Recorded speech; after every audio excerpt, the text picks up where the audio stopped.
इस बार आप देखेंगे कि हर सीट पे 30 से 40 हजार दलित मतदाता है और ये मतदाता समाजवादी पार्टी के झूठ को एक्सपोज करेगा और हमारे साथ में आएगा। तो ये इलेक्शंस तीनों जिस हिसाब से हम जमीन से कर रहे हैं, राहुल गांधी की झूठ की राजनीति, डिविजिव राजनीति को एक करारा तमाचा होगा, जैसे हरियाणा के अंदर भी करारा तमाचा दिया गया था। अच्छा, थोड़ा तमाचा भी रुक के मारिएगा, अभी तो पहला रुझान भी नहीं आया है। बीडी सिंह साहब, आपके हिसाब से जो नतीजे आएंगे उसमें सीटों का नंबर तय करेगा मुख्यमंत्री कौन होगा, या फिर स्ट्राइक रेट तय करेगा? क्योंकि आप लोग अगर कम सीट पे लड़ रहे हैं तो आपकी सीटें तो कम ही रहेंगी बीजेपी से। देखिए, महायुति की सरकार जो है ये बहुत सुलझी हुई सरकार है और इसमें कोई एक सिंगल जो है डिसीजन नहीं लेता है। इसमें हाईकमान से डिसाइड होता है जो इलेक्शन का कौन चीफ मिनिस्टर बनेगा। और इसके अलावा मैं अब बता दूं कि जो ये इलेक्शन लड़ा गया था ये जो अच्छा, मैं आपको माफी के साथ रोक रहा हूं। पहला रुझान, महाराष्ट्र का पहला रुझान आ गया है पोस्टल बैलेट का, और बीजेपी गठबंधन को एक सीट पर बढ़त दिख रही है महाराष्ट्र के अंदर। तो पहला रुझान आया है बीजेपी गठबंधन के पक्ष में। अभी पोस्टल बैलेट गिने जा रहे हैं जिसमें कि शुरुआती आधे घंटे तक 45 मिनट तक यही चलता है और उसमें जो मतगणना है वो थोड़ी धीरे होती है। लेकिन दूसरा रुझान भी आ गया झारखंड के लिए और वहां भी बीजेपी गठबंधन, उसको एक सीट पर बढ़त। तो दोनों ही जगह अगर आप कहें बोनी जो है वो बीजेपी गठबंधन की हो गई है, एनडीए की हो गई है। झारखंड और महाराष्ट्र पोस्टल बैलेट में दोनों जगह बीजेपी को एक एक सीट की बढ़त दिख रही है। ये अभी बहुत शुरुआती रुझान है, पोस्टल बैलेट से पहला रुझान आया है।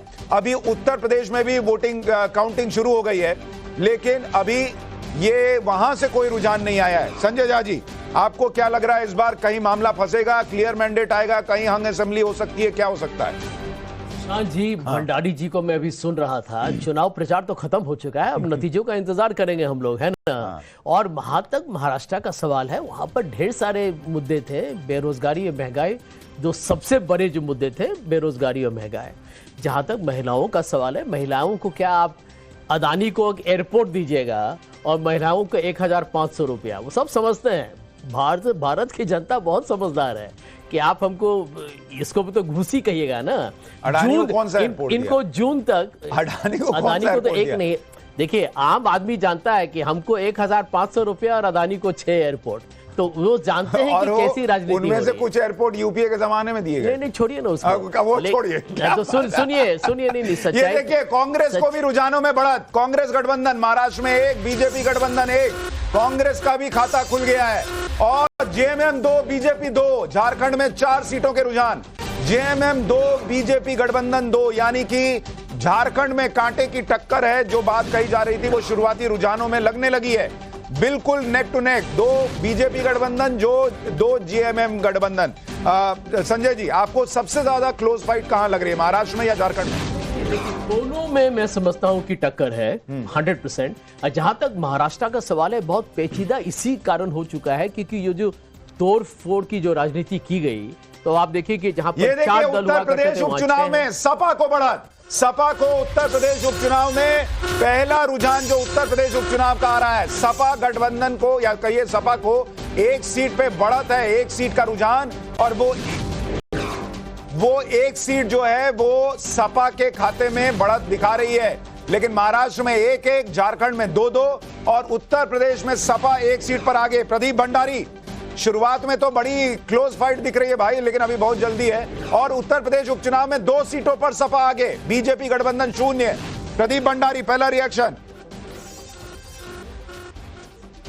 सुशांत जी, मैं ये कहना चाहता हूं कि हमें जब तक 10 बजे तक का इंतजार करना चाहिए, क्योंकि पहले तो ये पोस्टल बैलेट है, तो भले हम लीड करें या ऑपोजिशन लीड करे, ये not even 10% of the total vote count है। तो जब 30% of the total vote count हो जाए तब एक हम ट्रेंड की तरफ देख सकते हैं।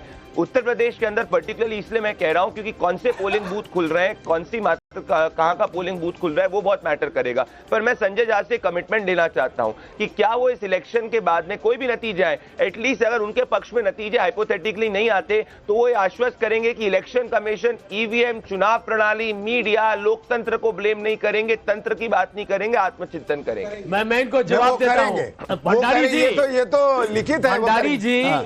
भंडारी जी, आप लोग तो संस्थाओं को खत्म कर दिया, इलेक्शन कमीशन आप ही के अंदर है, ईवीएम आप ही के अंदर है, उसके बावजूद हम आपको 400 पार नहीं पहुंचने दिए हैं। उसके बावजूद हम हिमाचल जीते, तेलंगाना जीते, कर्नाटका जीते, उसके बावजूद हम महाराष्ट्र जीतेंगे और झारखंड जीतेंगे। अच्छा ये तो बताइए जब वो ईवीएम हैक कर रहे होते हैं तो आप कहां पे वाईफाई डेटा बंद करते हैं कि वहां आपको सीट आ जाती है? सुशांत जी देखिए, हम यदि मान लीजिए कि 150 सीट से जीते हैं, तो यदि ईवीएम और इलेक्शन कमीशन सही काम करता तो हम 100 सीट से जीते। ये वाला नहीं चलेगा सर, ये कोई बात है कि जो 240 में ईवीएम सेट कर पा रहे हो 400 पे नहीं कर पा रहे, ये क्या बात हुई सर? मतलब पहले शानदार विश्लेषण। देखिए एक और बड़ी खबर, मीरापुर से आरएलडी के प्रत्याशी आगे चल रहे हैं। मीरापुर की ये सीट आरएलडी के पास पिछली बार भी थी, इस बार भी आरएलडी के पास जा सकती है क्योंकि बढ़त उनको दिख रही है। लेकिन आरएलडी सपा के साथ इस बार नहीं है, पिछली बार सपा के साथ थी, इस बार आरएलडी एनडीए गठबंधन का हिस्सा है। तो मीरापुर में यूपी उपचुनाव से खबर, यूपी उपचुनाव के 3 सीटों के रुझान 2-1 का आंकड़ा दिख रहा है। सपा को 2 सीटें, बीजेपी गठबंधन को 1 सीट।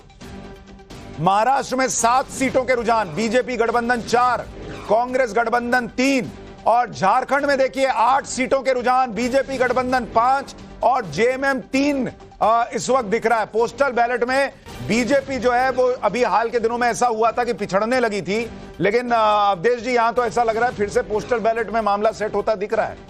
पोस्टल बैलेट पर थोड़ा हम लोगों को वेट करना चाहिए। वेट तो अभी करना है सर 11 बजे तक, लेकिन 11 बजे तक वेट करना चाहिए, ऐसा बोलेंगे तो शो कैसे चलेगा? मुख्य चुनाव आयुक्त ने मुख्य चुनाव आयुक्त ने पिछली बार टीवी पर प्रश्न उठा दिया कि हमारा तो ईवीएम खुलता है इतने बजे, लेकिन उन्होंने ये नहीं बताया कि आप बैलेट पेपर से कब गणना शुरू करते हैं।